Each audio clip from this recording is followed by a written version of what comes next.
Le pape François est mort. Il est mort le lundi de Pâques, le 21 janvier 2025.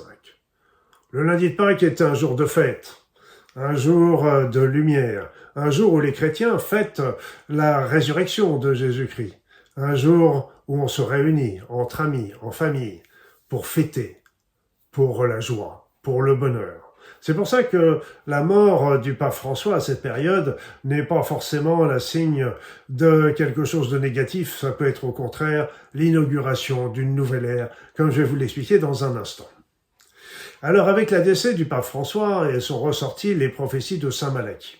Et donc, c'est pour ça que je me permets de cette vidéo, parce que c'est une prophétie que j'étudie déjà depuis une bonne vingtaine d'années et que j'ai toujours trouvée très pertinente. Et c'est une des rares prophéties qui donne véritablement des dates à peu près précises qui nous permet de nous y retrouver, contrairement à l'Apocalypse de Saint Jean ou aux prophéties de Nostradamus qui sont encore plus hermétiques, disons. Alors, qui était Malachie? Malachie était un évêque irlandais du XIIe siècle. Donc, il serait né en 1094 et décédé en 1148. La prophétie des papes a été publiée pour la première fois en 1595 et comme je vous l'ai dit, si ça avait été modifié à cette période-là sur les papes antérieurs, ça n'empêche que les papes qui ont été désignés ultérieurement par des devises, eh bien, ces devises sont extrêmement pertinentes.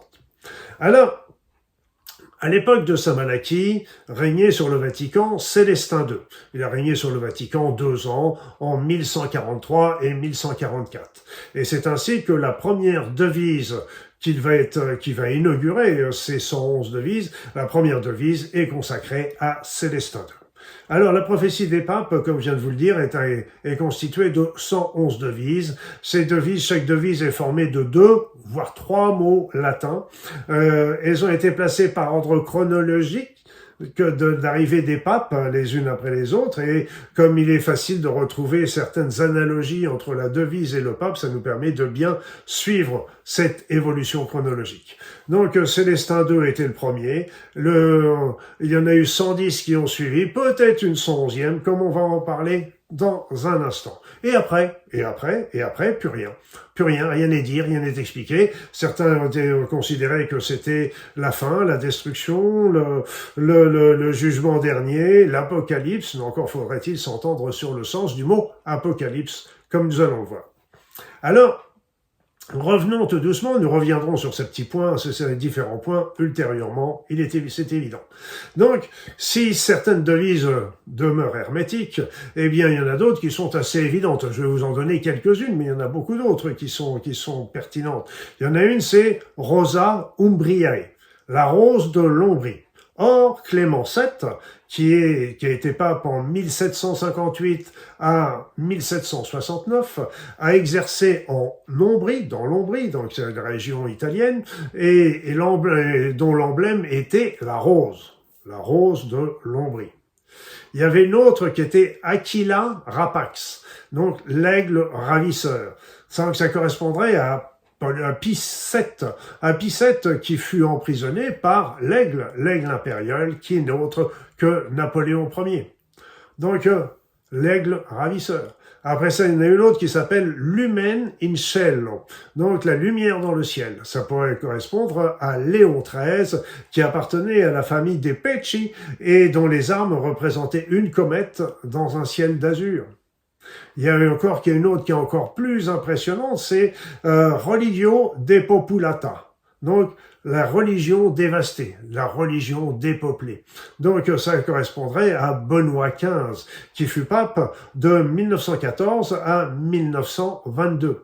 Or, comme vous le savez, c'est l'époque où il y a eu beaucoup de morts à cause de la guerre de 14-18 et bien sûr la grippe espagnole.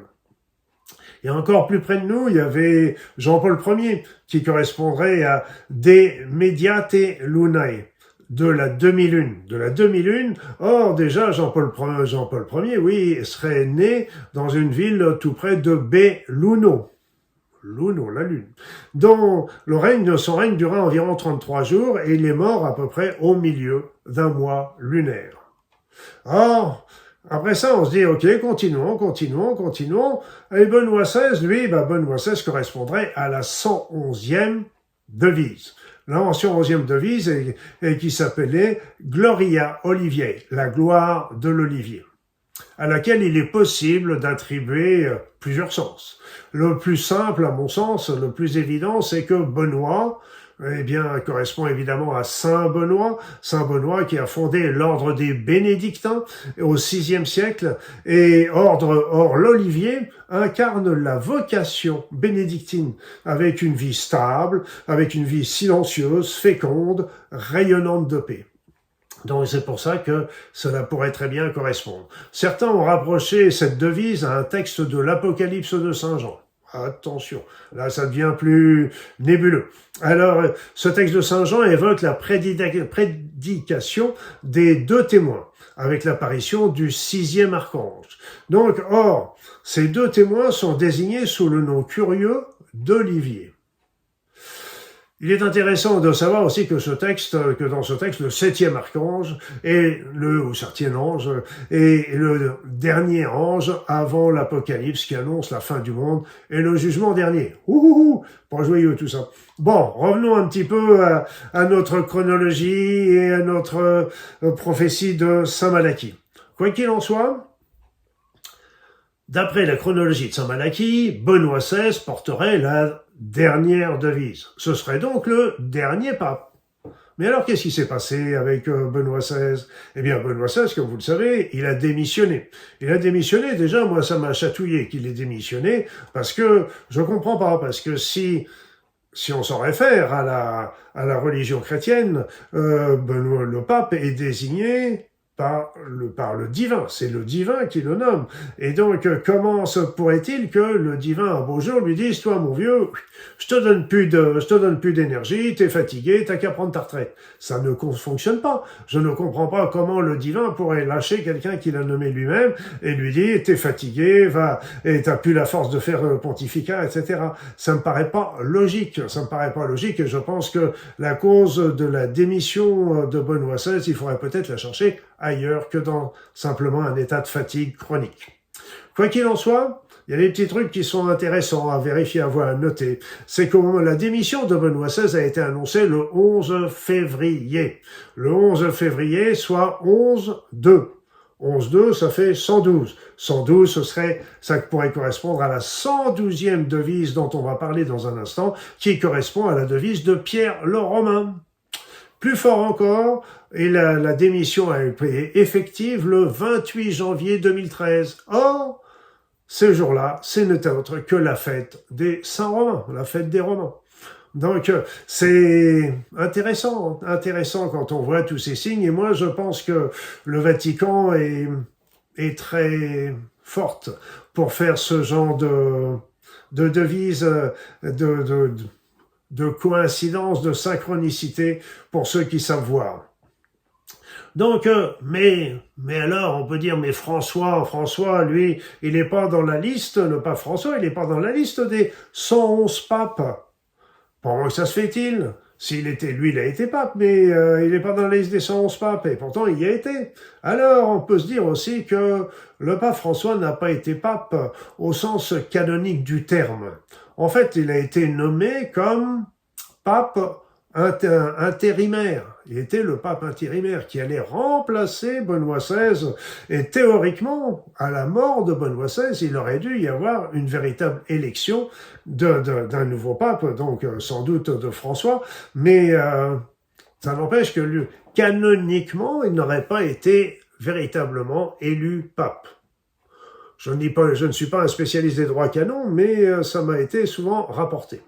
Et le fait que le pape François, on lui a pas donné de numéro, c'est pas François Ier, comme il aurait été logique de donner, comme il a été donné à tous les autres papes un nombre, ça pourrait être aussi un autre indice. Encore plus particulier. Il y a certains chercheurs ont avancé l'idée certains éléments qu'ils auraient trouvés dans leurs recherches. Je les laisse complètement responsables de ce qu'ils ont trouvé, de ce qu'ils en ont dit, ont évoqué que la possibilité que Georges Mario Bergoglio, qui est le vrai nom du pape François, aurait comme Pierre comme deuxième prénom, véritablement. Pierre, ça veut dire, mais lui, comme il était espagnol, c'était Pedro. Donc, et il serait né à Romano, plus exactement à Los Romano, qui est non à Buenos Aires, comme c'est représenté comme c'est indiqué dans la représentation officielle du Vatican. Peut-être. Alors donc, Pedro Romano, Pierre le Romain, Petrus Romani. Oui, ça pourrait être intéressant. Allez, continuons de creuser encore et de nous arracher les cheveux sur les rapprochements. Il y en a qui ont fait le rapprochement entre Pierre le Romain et François Ier. Avec les deux mots François Ier, on peut reprendre, si on reprend les lettres, eh bien on va pouvoir créer Pierre le Romain. Mais il reste 3 lettres supplémentaires. Pierre le Romain correspond à 12 lettres. François Ier correspond à 15 lettres. Il reste 3 lettres. Or, curieusement, ces 3 lettres correspondent à F, C, cédille, S, qui correspond tout simplement au diminutif de François. Wow. Alors oui, tout ça c'est bien, c'est un peu tiré par les cheveux, mais ça n'empêche que ça peut correspondre. Donc François, à la fin de ces 111 devises, eh bien, il y a un texte qui a beaucoup fait parler de lui et qui fait beaucoup parler de lui aujourd'hui, qui pourrait correspondre à une 112e devise, qui correspond justement à la devise de Pierre le Romain. Donc, qu'est-ce que dit ce texte? Alors, je vous passe la formule en latin pour vous donner la traduction. La traduction nous dit quoi? Dans les dernières persécutions de la Sainte Église romaine, le siège sera occupé par un Romain, nommé Pierre, qui fera paître ses ouailles au milieu de grandes tribulations. Après quoi, la ville des 7 collines sera détruite, et un juge terrible jugera son peuple. Wow! Et là, la prophétie de Saint Malachie se termine là-dessus. Ça fait froid dans le dos, hein, ça fait froid dans le dos. Donc, reprenons un petit peu tout ça. Donc, déjà, le siège sera occupé par un Romain. Bah oui, s'il est né à Los Romano, on peut dire qu'il est romain à l'époque, hein, donc, et qu'il est nommé Pierre. Et bon, je pense mal, je verrais mal quelqu'un qui pourrait venir et qui se dit, moi je m'appelle Pierre II. Hein, ça me paraît, ce serait très très prétentieux à mon sens. Donc, c'est difficile de nommer un Romain nommé Pierre, qui fera paître ses ouailles au milieu de grandes tribulations. Bah oui, on peut dire que actuellement sur la terre, il y a des grandes tribulations, et Dieu sait que ça bouge tous les jours, et je dirais à chaque minute dans tous les coins de notre planète. Vous en savez quelque chose. Après quoi, donc dans le texte, il dit la ville des 7 collines, c'est-à-dire Rome, sera détruite. Donc détruite, Rome, ça peut aussi correspondre au Vatican, et donc le Vatican serait détruit, et un juge terrible jugera son peuple. Alors, évidemment, la facilité dirait, on va prendre tous ces descriptifs au sens littéral.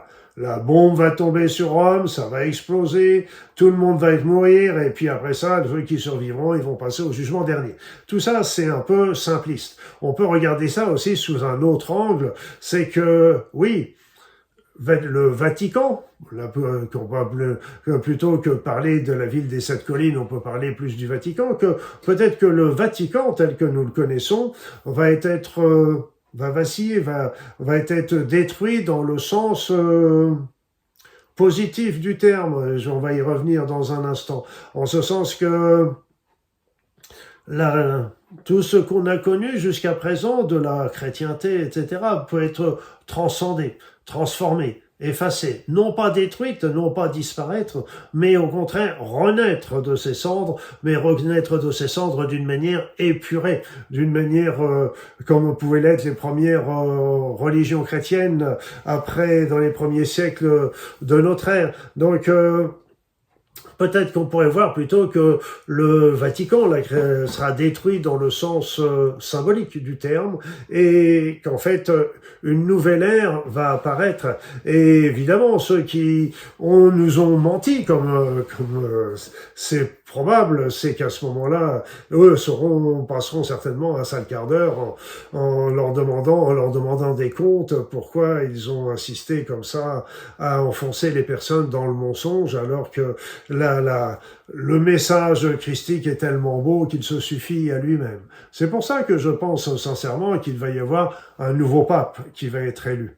Moi, j'ai très confiance aussi en ce nouveau pape qui peut nous apporter l'apocalypse. L'apocalypse, mais pas dans le sens destruction, dans le sens renaissance, dans le sens révélation, dans le sens développement, fin d'une ère ancienne, donc avec les 111 devises, la fin d'une ère, pour l'arrivée d'un nouveau pape qui serait le 113e pour le coup, mais qui serait complètement différent de tout ce qu'on a connu. Et je pense que si le Vatican commence à faire des confidences, commence à dire des vérités sur la religion, sur un certain nombre de choses, et il n'en sortira pas détruit, mais il en sortira largement grandi. Sans parler que dans les bibliothèques du Vatican, il doit y avoir une foultitude de secrets sur notre histoire, l'histoire de l'humanité, qu'il serait peut-être grand temps de nous transmettre parce que on en a un petit peu assez de vivre dans des demi-vérités, voire même des vrais mensonges. Voilà, donc c'est pour vous dire que je pense sincèrement qu'il va y avoir un nouveau pape qui va être élu, mais je pense aussi que ce nouveau pape peut être justement le symbole d'une nouvelle ère. Un peu comme quand on revient au début de cette vidéo, quand je vous disais que, eh bien, François est mort le lundi de Pâques, qui est un jour de lumière.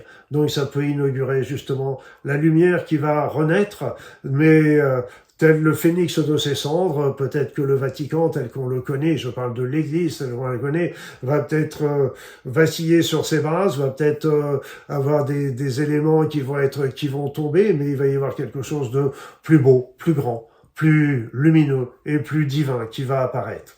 Je suis dans une grande confiance et je pense que ce qui se passe au niveau du Vatican est très symbolique de ce qui va se passer tôt ou tard sur cette terre. L'heure est venue du partage, de nous révéler enfin tout ce qu'on nous a caché et pour qu'on retrouve notre pleine capacité et qu'on arrête de nous infantiliser et qu'on nous prenne comme des êtres humains, conscients, intelligents et qui peuvent véritablement évoluer, avancer et comprendre tous ensemble dans l'unité, dans une unité.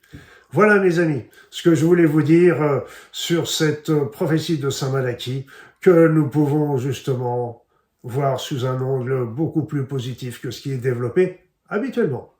Je vous souhaite le meilleur dans votre vie.